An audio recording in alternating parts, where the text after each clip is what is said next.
kayo. Bago po ang lahat, first things first.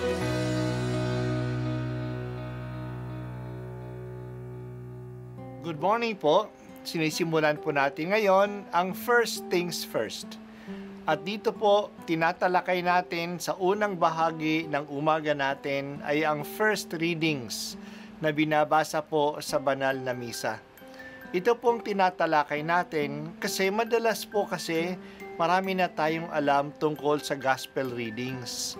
Pero konti po ang nagsasalita sa first readings.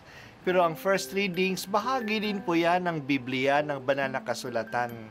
Kaya susubaybayan po natin ang mga first readings, basahin po natin at kuminsan kailangan ng basahin ng 2 o 3 beses bago maintindihan kasi hindi po tayo familiar sa mga istorya at sa mga kaisipan na tinatalakay dito.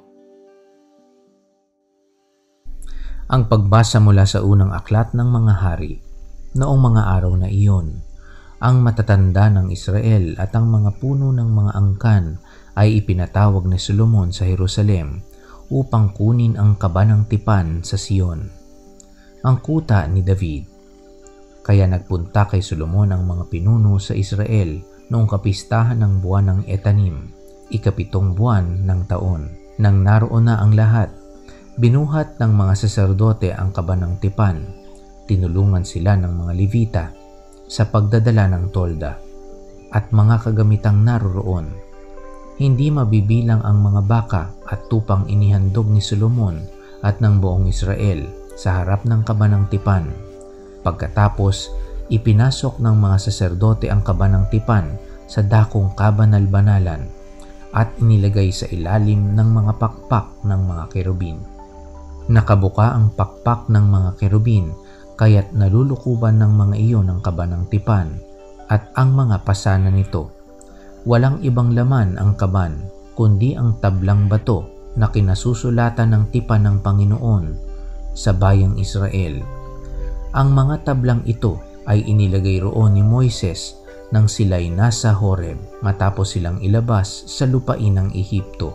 Pagkalabas ng mga saserdote, ang templo'y napuno ng ulap. Ano pat hindi sila makapagpatuloy ng gawain sa loob, ang templo'y napuno ng kagilagilalas na kaninningan ng Panginoon. Kaya nga't sinabi ni Solomon, "O Panginoon, kayo ang naglalagay ng araw sa langit, ngunit minabuti ninyong manirahan sa makapal na ulap. Ipagtatayo ko kayo ng isang magarang templo, isang bahay na titirhan ninyo habang panahon." Ang salita ng Diyos. Salamat sa Diyos. Si Solomon ay kilala bilang isang tao na puno ng karunungan. Kilala din siya na magaling na negosyante. Bantog din si Solomon bilang isang builder, isang tagapagtayo ng mga gusali. Marami siyang mga buildings at mga palasyo na ginawa. Pero mas tanyag siya sa pagtatayo ng templo ng Diyos sa Jerusalem. Ang templo ay binubuo ng 2 bahagi. Ang banal na dako at ang dakong kabanal-banalan, the holy place and the holy of holies. Sa banal na dako, ang pari lang ang nakakapasok minsan sa bawat araw para mag-alay ng insenso. Sa dakong kabanal-banalan, ang punong saserdote o punong pari lang ang makakapasok at minsan lang sa buong taon. Doon nakalagay ang kaba ng tipan. Ang kaba ng tipan ay isang kahon kung saan nakalagay ang tabing na bato na kinasusulatan ng 10 utos ng Diyos.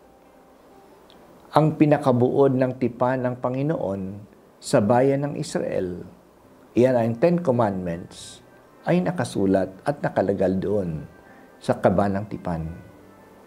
Ang pagbasa natin ngayon ay ang paglipat ng kaba ng tipan sa dakong kabanal-banalan ng templo nang ito ay magawa na ni Solomon. Dinala ni David ang kaba ng tipan sa Jerusalem. Pero wala pang templo noon. Matatagpuan ang Kabanang Tipan sa ilalim ng isang tolda sa parte ng lungsod na tinatawag na Sion. Ang paglilipat sa permanenteng tahanan sa templo ay sinamahan ng pag-aalay ng maraming hayop na susunugin. Talagang very solemn, very elaborate ang kanilang mga sacrifices. At noong nailipat na, pinakita ng Diyos na natuwa siya sa kanilang ginawa, na bumaba ang ulap sa templo at napuno ito ng ulap ng Panginoon. Ang ulap ay tanda ng presensya ng Diyos. Ito ay sumasagisag na ang Diyos ay naninirahan na sa templo. Ang templo ngayon ay tanda ng presensya ng Diyos sa kanyang bayan. Ang Diyos ay present naman sa buong sanglilikha. The earth is full of the presence of God, sapagkat ang lahat ay nilikha ng Diyos at natuwa ang Diyos sa kanyang mga ginawa. Pero ang bawat relihiyon ay may tinutukoy na katangi-tanging lugar kung saan nararamdaman ng mga tao ang special presence of God.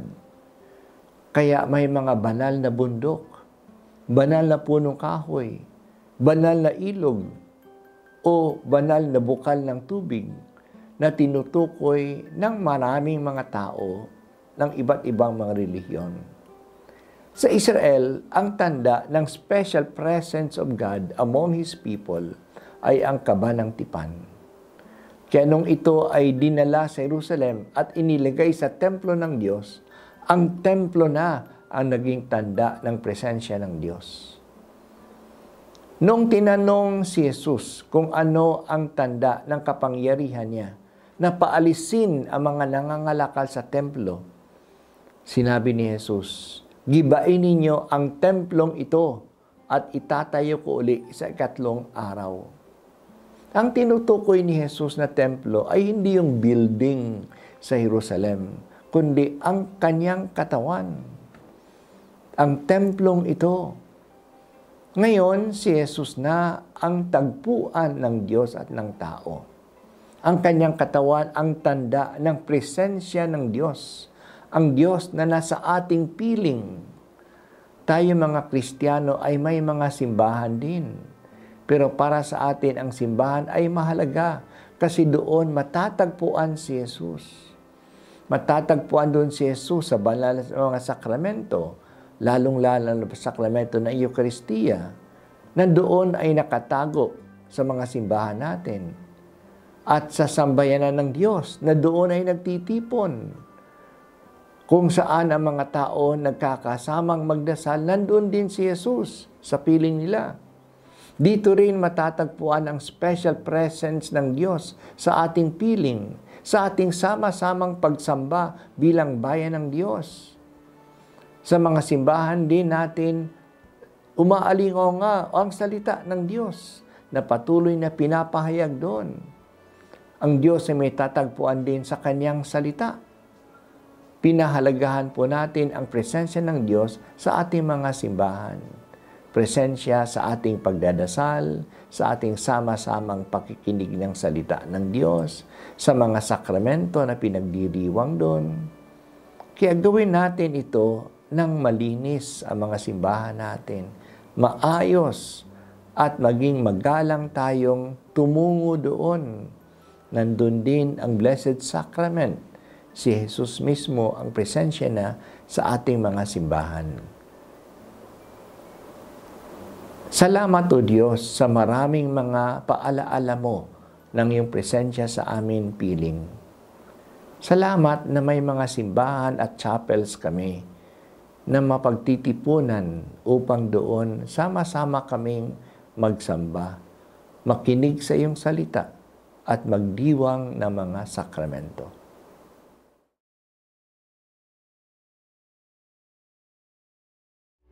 At ako po ay si Bishop Broderick Pabilio dito sa First Things First.